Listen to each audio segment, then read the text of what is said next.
Assalamualaikum warahmatullahi wabarakatuh. Selamat datang kembali di channelnya Mas Eka nih. Apa kabar para warga sekolah? Semoga dalam keadaan sehat selalu dimanapun para warga berada nih ya.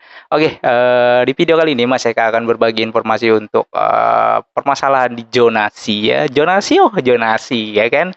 Apakah tahap 2 ada zonasi? Kemudian apakah apa namanya?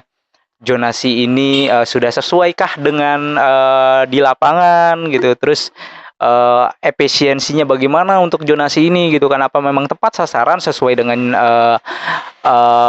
tujuan dari zonasi tersebut. Nah, di video kali ini Mas Eka akan berbagi informasi. Tapi sebelum itu, untuk para warga sekolah yang mungkin baru menemukan channelnya Mas Eka nih, silakan subscribe dulu channel ini untuk mendukung channelnya Mas Eka agar bisa berkembang lagi dan bisa memberikan informasi-informasi terupdate kepada para warga sekolah pastinya ya.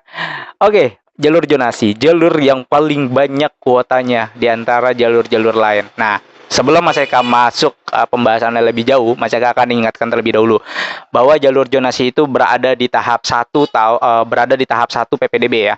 Sementara nanti di tahap kedua itu tidak ada lagi jalur gitu ya. Jadi jelas ya, jalur-jalur yang ada itu adanya ada di tahap 1. Nanti di tahap 2 tidak menggunakan jalur-jalur lagi. Jadi kalau misalkan ada yang bilang katanya nanti ikut di tahap kedua aja jalur tahap 2 katanya gitu. Atau nanti ikut aja di jalur tahap 3 untuk yang SD. Itu tidak ada ya. Jadi tahap 1 itu ada jalurnya, sementara tahap 2 tidak ada jalur ya. Tahap 2 ya udah tahap 2 aja, tahap 3 ya tahap 3 aja untuk SD. Tahap 1 ya itu terdiri dari beberapa jalur. Ada jalur afirmasi, ada jalur PTO, ada jalur zonasi, ada jalur PTO pindah tugas orang tua dan anak guru ya. Kemudian di SMP-nya ada jalur prestasi dan non akademik maupun akademik gitu. Kemudian jalur zonasi masuk di dalam tahap 2. Nah, yang kebetulan ini kalau yang di SMP adalah jalur terakhir di tahap 1, jalur zonasi. Sehabis ini sudah tidak ada lagi jalur, masuknya ke tahap 2 jika memang ada kuota kosong. Nah, jadi pertanyaan apakah nanti di tahap kedua ada jalur zonasi? Tidak ada, karena tahap 2 ya hanya tahap 2 aja. Nah, kita langsung bahas ke jalurnya. Ke zonasinya. Apakah jalur zonasi ini sudah sesuai dengan tujuannya? Kan tujuan dari zonasi adalah mendekatkan peserta didik kepada sekolahnya, gitu ya. Agar satu, mengurangi efisiensi ongkos, kemudian menghindari kemacetan, gitu. Terus juga menghindari tawuran kayak gitu ya. Jadi kan lebih dekat, lebih terkontrol lah zonanya gitu kan. Cuma permasalahannya adalah eh pembagian zona dari tahun ke tahun ini memang agak dilema ya, agak pasti ada polemiknya setiap tahunnya gitu kan. Dan ini banyak yang nggak tercover juga. Tapi masih aku akuin untuk di tahun ini zonanya itu agak lebih diperluas lagi. Kalau di tahun sebelumnya itu ada yang di zona 3 gitu, zona 3 jauh banget gitu kan. Nah, di tahun ini yang dari zona 3 itu ditarik ke zona 2 gitu kan. Artinya ada pelebaran zonasi gitu kan, yang walaupun tidak terlalu banyak lah gitu kan. Bahkan masih ada juga kok yang rumahnya nempel dengan sekolahan katanya gitu kan ya. Kalau rumahnya nempel dengan sekolahan harusnya kan bisa masuk ya. Tapi karena beda RT atau beda RW, bisa jadi ya sekolahnya RT-nya RT 1 RW 1, kemudian rumahnya yang nempel itu ternyata berbatasan langsung dengan garis RT-nya gitu kan. Ternyata dia RT-nya RT 2 dan RW-nya RW 5, contohnya seperti itulah. Rumahnya dempet tapi beda RT dan beda RW tapi satu kelurahan dan satu kecamatan. Nah, ini dia bisa masuk ke zona 2 ataupun zona 3 yang notabene-nya pasti kalah dengan zona 1 gitu kan. Nah, ini bagaimana pembagiannya gitu kan. Jujur, kalau Mas Eka boleh kasih masukan juga untuk pembagian zona, Mas Eka lebih senang menggunakan radius gitu kan, zona radius. Kenapa zona radius? Karena kalau menggunakan zona yang seperti ini, basisnya RT RW ini masih selalu ada polemik-polemik seperti itu. Tapi kalau menggunakan zona radius itu sama kayak zona di tempat bencana gitu kan. Jadi ada zonanya, misalkan ini sekolah nih, dia muter gitu kan, spiral bentuknya. Jaraknya berapa? 10 kilometer atau 20 kilometer dari sekolah ya, gelombangnya itu putaran itu gitu kan. Radius itu 20 kilometer dari sekolah, dia masuk ke dalam zona 1 misalkan kayak gitu. Terus 40 meter berikutnya, 40 kilometer dia masuk zona 2. 60 kilometer ke atas dia masuk zona 3. Sehingga apa? Sehingga walaupun dia beda RT di tempat itu gitu kan, itu bisa keangkut walaupun beda beda RT beda RW gitu kan, dia bisa keangkut gitu kan. Nggak ada lagi ceritanya nanti rumah yang berdempetan tapi nggak bisa masuk di sekolahnya, atau jaraknya 200 kilometer atau sorry 200 meter atau 400 meter tapi tidak bisa masuk lagi ke sekolah tersebut karena kalah zona gitu kan. Nggak ada lagi ceritanya seperti itu kalau memang metodenya menggunakan metode radius gitu kan, sama seperti zona bencana gitu kan, kayak di Gunung Merapi gitu kan. Itu kan ada zona bencananya, zona zona 1 atau zona merahnya itu 15 kilometer dari puncak. Contohnya seperti itu kan. Mau mau pokoknya sekeliling gunung itu 15 kilometer dari puncak dia masuk zona rawan gitu kan. Terus zona amannya dia ada di 300 kilometer ya. Terus zona lebih aman lagi ada zona 3-nya ada di 500 kilometer misalkan seperti itu. Nah, sekolah juga kalau misalkan mau menggunakan zonanya seperti itu, Mas Eka rasa lebih lebih enak gitu kan. Lebih apa sih? Lebih fair gitu kan ketimbang menggunakan basis data RT RW. Tetap menggunakan kartu keluarga selama kartu keluarganya itu kartu keluarga di DKI Jakarta, atau bisa juga mengambil basis zonanya itu nanti zona kelurahan, tidak lagi menggunakan zona RT tapi menggunakan zona kelurahan sesuai dengan radius tadi, itu akan lebih mencakup lebih banyak CPBD lagi gitu, sehingga eh dekat bukan hanya dekat tapi bisa keambil. Karena kan sebenarnya kan kalau jalur zona itu seharusnya menggunakan jarak. Kalau di DKI menggunakan jarak betapa rumitnya gitu kan. Karena kondisi lapangan di DKI itu tidak se tidak sesimpel wilayah-wilayah lain atau kota-kota penyangga yang ada di DKI Jakarta.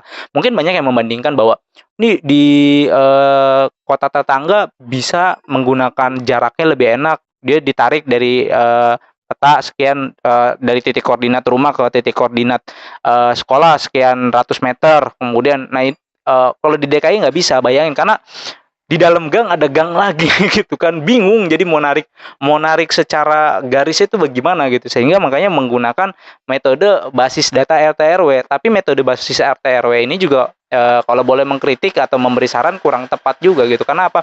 Karena ya tadi masih banyak kasus-kasus yang rumahnya dekat atau hanya beda RT tapi malah justru dia masuknya ke zona 3, tidak masuk ke zona 1 ataupun zona 2 gitu kan, sehingga kalah. Dan ini akhirnya warga tidak puas gitu kan. Tidak puasnya karena apa? Karena merasa rumahnya dekat tapi kok dimasukin ke zona 3 gitu kan. Metodenya juga tidak dijelaskan gitu. Walaupun sekarang menggunakan peta Jakarta 1 bisa kelihatan ya untuk SMP dan SMA gitu. Tapi warga juga kan minim informasi gitu kan. Kalau mau melihat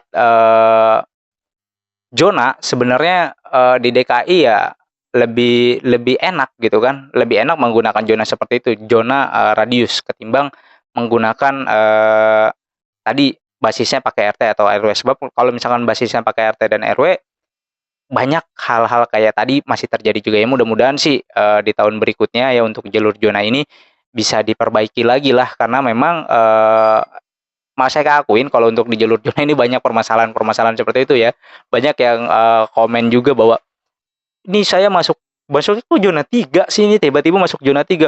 Kok saya RW saya nggak masuk ya gitu. Padahal pada saat penentuan zona itu setahunya Mas Eka, pada saat waktu ikut sosialisasi tentang zona juga, itu semua stakeholder diikutkan gitu kan, mulai dari RT, RW, lurah, camat itu diikutkan gitu kan untuk rapat atau untuk merumuskan zonanya gitu kan. Nah, nggak tahu bagaimana cara merumuskannya, ya sampailah dapat rumusan zona tersebut gitu kan. Kok RW saya nggak bisa masuk ke zona tersebut ya? Ya mungkin ada miss, atau memang ada peraturan-peraturan yang tidak bisa memasukkan tersebut gitu kan. Ya, jadi kurang lebih seperti itu para warga sekolah untuk pembagian zona. Mudah-mudahan sih zona di tahun berikutnya ya lebih fair lagi atau lebih bisa mengakomodir semua para warga sekolah, sehingga zona ini tidak jadi polemik lagi gitu. Jadi nggak ada lagi nanti yang ceritanya yang rumah berdempetan dengan sekolah tapi nggak bisa masuk ke zona tersebut. Dan perlu para warga ketahui juga bahwa ini banyak yang kelirunya apa? Kelirunya zona itu dianggap zona 1, zona 2, zona 3 itu ada jalur-jalurnya sendiri. Padahal zona ya udah zona gitu kan. Namanya zona. Nah, kan bunyi dari jalur zonasi adalah ketika memang memenuhi kuota dari sekolah tersebut, maka di jalur zonasi ini diseleksi menggunakan zona prioritas pilihan sekolah dan waktu mendaftarkan. Zona itu secara umum ya. Nah, ada skala prioritas. Skala prioritasnya apa? Zona prioritas 1, zona prioritas 2, dan zona prioritas 3. Nah, ketika sudah dikelompokkan menjadi 3 skala prioritas ini gitu kan berdasarkan zonanya, ketika zonanya sama-sama zona satu, maka nanti diadu menggunakan umur. Ketika umurnya sama, maka digunakan pilihan sekolah. Ketika pilihan sekolahnya sama, maka digunakan waktu mendaftar gitu. Begitu juga dengan yang di zona 3. Nah, ini banyak yang para warga tidak memahami konsep ini gitu kan. Jadi beranggapan bahwa saya zona 1 gitu kan. Saya zona 2, saya zona 3 gitu kan. Kenapa saya tidak bisa masuk di zona 3 gitu kan? Teman saya bisa masuk di zona 3. Ya zona 3 itu harus melawan di zona 2. Zona 2 harus melawan zona 1. Zona 1 itu yang paling aman. Jadi kalau kalau mengikuti konten yang membahas tentang zonasi di video sebelumnya, itu pasti para warga yang sudah mengambil di jalur zonasi paham gitu kan. Kalau yang tidak keterima pasti lebih mengerti dan tahu bagaimana cara harus melakukan strateginya. Yang bingung adalah ketika mereka tidak mendapatkan informasi, tidak tahu, kemudian daftarnya menggunakan calo PPDB. Nah, ini main asal-asalan memilihkannya, kemudian tidak terima, dikasih alasannya nggak bisa karena umurnya kalah. Kurang informasi, akhirnya keluarlah pandangan bahwa kalau begitu umurnya tua aja, padahal dia kurang informasi. Harusnya dia bisa daftar mungkin di jalur prestasi, karena salah dimasukin jalurnya sama calonnya, ya jadi ribet sendiri. Tapi kalau yang daftarnya sendiri, rata-rata lebih banyak menerima dan lebih paham, lebih tahu dan tahu strategi yang digunakan, sehingga walaupun kalah, iya dia senang gitu kan, karena saya sudah memilih sekolah sesuai dengan pilihan saya, kemudian saya sudah usaha, gagal ya berarti ya udah, emang bukan takdir saya di situ, hasilnya memang seperti itu, udah, yang penting saya sudah ikhtiar. Banyak yang seperti itu, tapi juga banyak juga yang komplain karena alasan 1000 macam itu. Ya, saya akuin kalau untuk di jalur zonasi memang masih banyak kekurangan di sana sininya.